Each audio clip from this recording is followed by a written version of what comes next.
tem uma conversa aí, até porque o Bolsonaro vai hoje ao TSE, vai encontrar lá com Lula, estarão no mesmo espaço, né?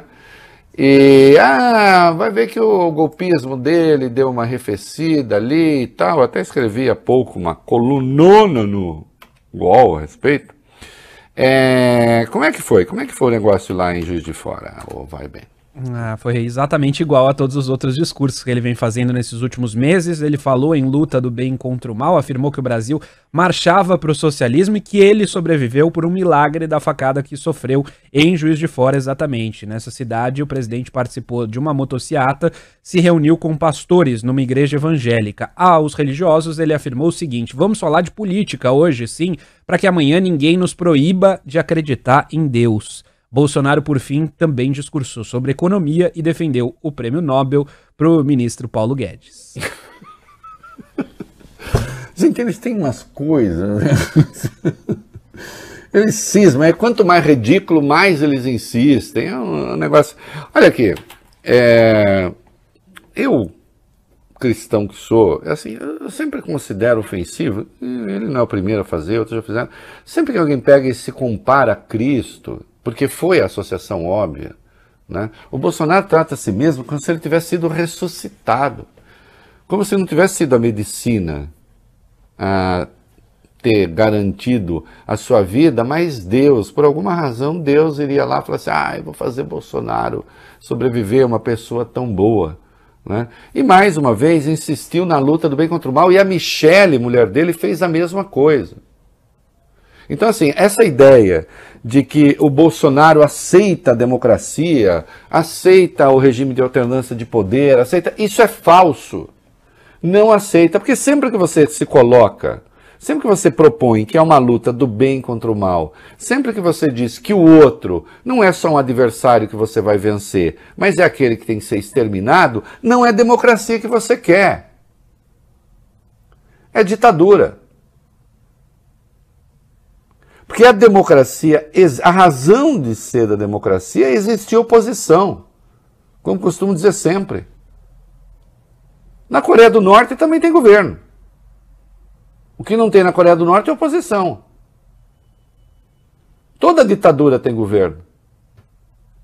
Se você trata a oposição deslegitimando-a, dizendo que ela não é que ela tem uma proposta diferente de país, não, ela quer sabotar o Brasil, destruir, não é das pessoas de bem. Esse tem sido o discurso do Bolsonaro.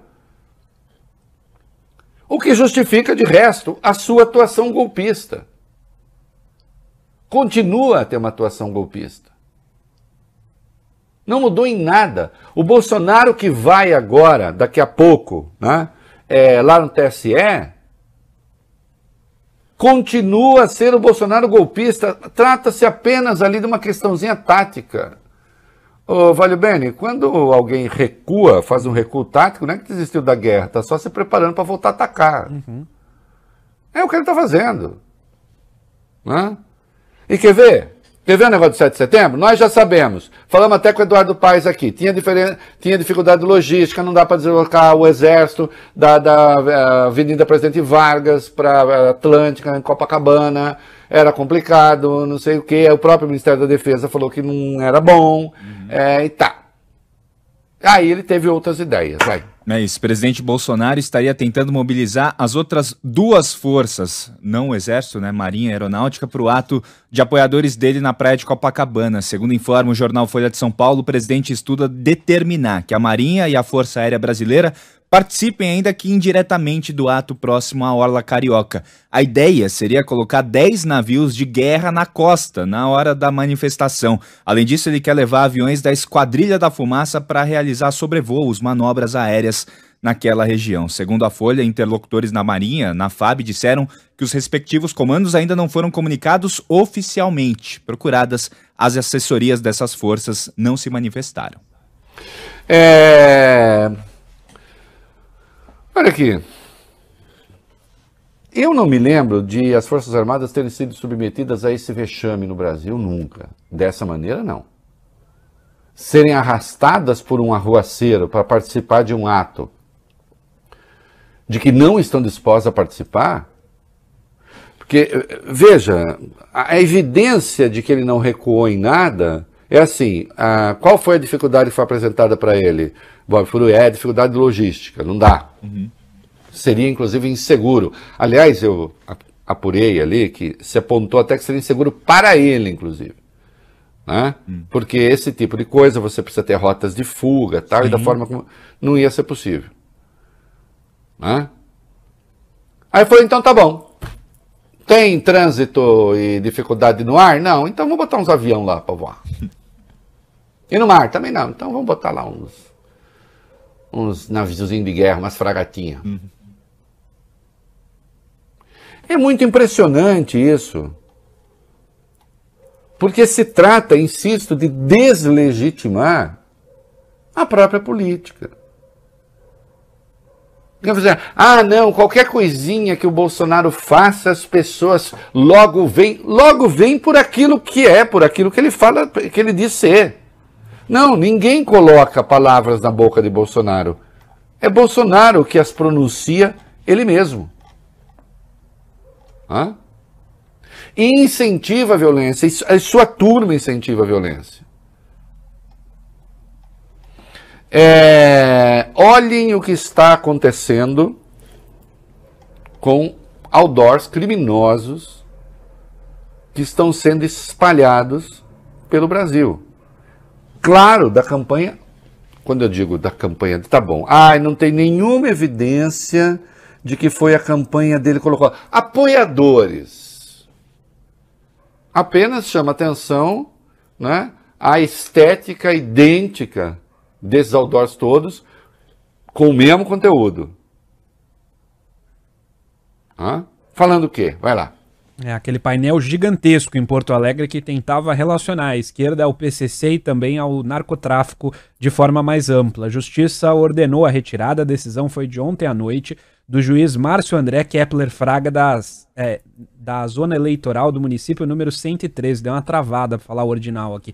A situação por lá foi resolvida, 113ª, né? O problema é que existem outros outdoors no mesmo estilo espalhados pelo país. O grupo Prerrogativas de Advogados está fazendo um levantamento de imagens em várias cidades. Propagandas parecidas com a de Porto Alegre foram vistas em Ribeirão Preto, no interior de São Paulo, e em Comodoro, no Mato Grosso. Os advogados defendem uma investigação para que se descubra quem financia, afinal, essas peças. Claro, porque aí assim, não, então assim, ele é vida, o outro é morte, ele não sei o que, o outro é aborto.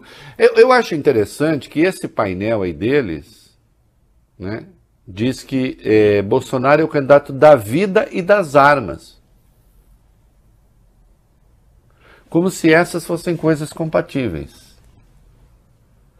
Porque você não acha que a arma pode defender a vida? Em certas circunstâncias, sim. No mais das vezes, nós temos visto o contrário. Comprovadamente o contrário. Eu não estou chutando. O número de homicídios caiu no Brasil em 2021, em relação ao ano anterior, mas o número de mortes por armas de mão aumentou. Então, quem faz a pregação das armas definitivamente não é um candidato da vida. E mais, tem aquela coisa absurda que é associar PT, Lula e os adversários no geral à intolerância religiosa. Nós tratamos aqui. É mentira. É mentira.